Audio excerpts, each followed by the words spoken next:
আমরা এখানে বসলাম, আমরা বাড়ি যাবো না। এই লড়াই চলছে, চলবে না, কোনো প্রশ্নই আসে না। আমাদের বাড়ির লোকেরা দেবে না, এটা আমাদেরও, আমরা স্টেপ এগোবো। ও কি ভেবেছে মুখ্যমন্ত্রী, এখানে আমরা আটকে যাবো না? উনি ভুল করলেন আজকে যেটা করলেন।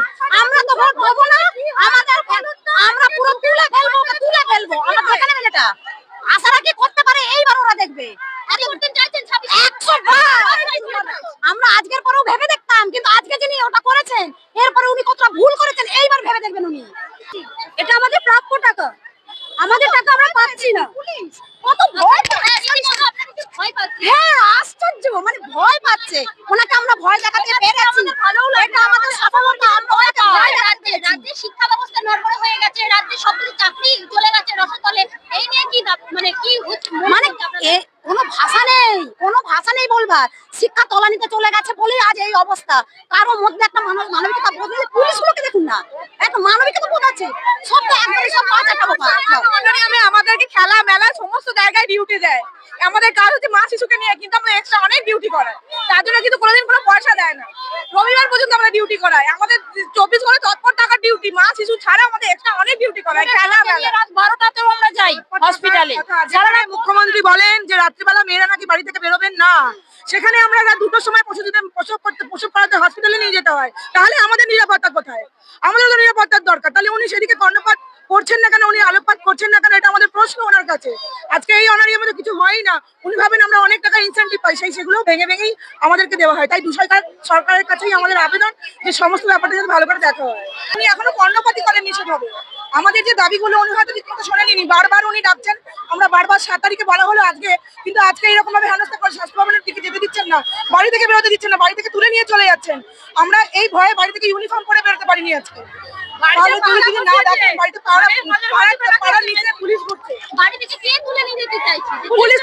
পুলিশের লোক গিয়ে তুলে নিচ্ছে, বারবার ফোন করা হচ্ছে যাতে আমরা না যাই। আমাদের নেত্রীকে তুলে নিয়েছিলেন সকাল 11:30 পর্যন্ত, ওখানে বসিয়ে রেখেছিলেন।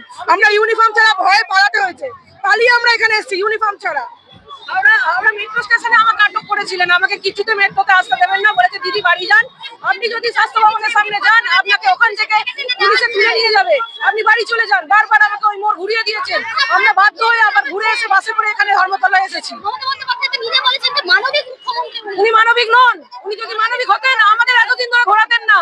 যখন আমরা 7 তারিখ স্বাস্থ্য ভবন যাই, তখন ওনারা আমাদের 15 জন প্রতিনিধির সাথে বসেন এবং জানান যে ওনারা আমাদের আজ 21 তারিখে ডেট দেন। কিন্তু আজ যখন স্বাস্থ্য ভবন যাওয়ার দিন আসে, কাল থেকে দিদিরা ট্রেনে উঠেছে, ট্রেনের টিকিট কেটে উঠেছে, সেখানে টিটি ধরে নামিয়ে দিয়েছে। রাতারাতি 3টের সময় দিদিরা মেসেজ করছে ট্রেন থেকে নামিয়ে দিয়েছে।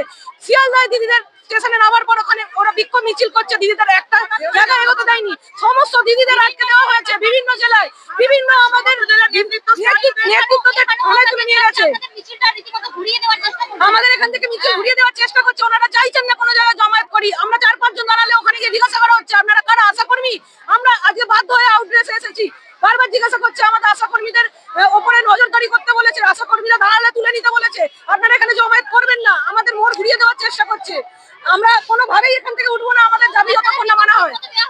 আমাদের ভাতা ন্যূনতম বেতন আমাদের দেয় 5250 টাকা। সেটাতে কি সংসার চলে? তাও 4-5 মাস বাকি থাকে। আমাদের ইনসেন্টিভ 5 মাস 6 মাস করে বাকি। অনেক দিন ইনসেন্টিভের টাকাই এখনো পাইনি। ছুটি আমাদের নেই, আমাদের কোনো ছুটি নেই, মাতৃকালীন ছুটি নেই। আমরা মায়েদের, আমরা প্রসূতি অবস্থায় এবং গর্ভবতী অবস্থায় মায়েদের যে সুবিধা দিয়ে থাকি, কিন্তু আমাদের যদি কেউ গর্ভবতী হয় তাদের কোনো ছুটি থাকে না। তারা কোনো রকম স্বাস্থ্য পরিষেবা তাদেরকে দেওয়া হয় না, তাদের কোনো ছুটি নেই।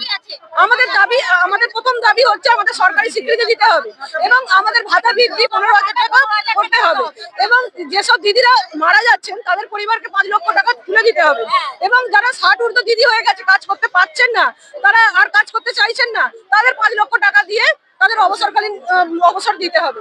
এই যে বিভিন্ন রকম দাবি, আমাদের ভাগে ভাগে ইনসেন্টিভ দেওয়া, আমাদের টাকা আটকে রাখা, যেসব টাকা আমরা বাকি আছে সেগুলো মিটিয়ে দেওয়া, আমরা বিভিন্ন দাবি, আমাদের ন্যায্য দাবি নিয়ে আমরা আজ আন্দোলনে নেমেছি।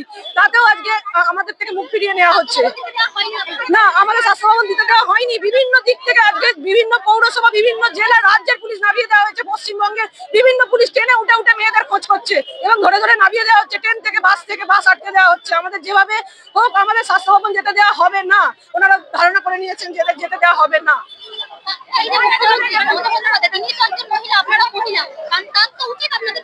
না উনি দাঁড়াচ্ছেন না, ওনার সহযোগিতা যদি পেতাম তাহলে আমরা আজ এই কথা বলতাম না।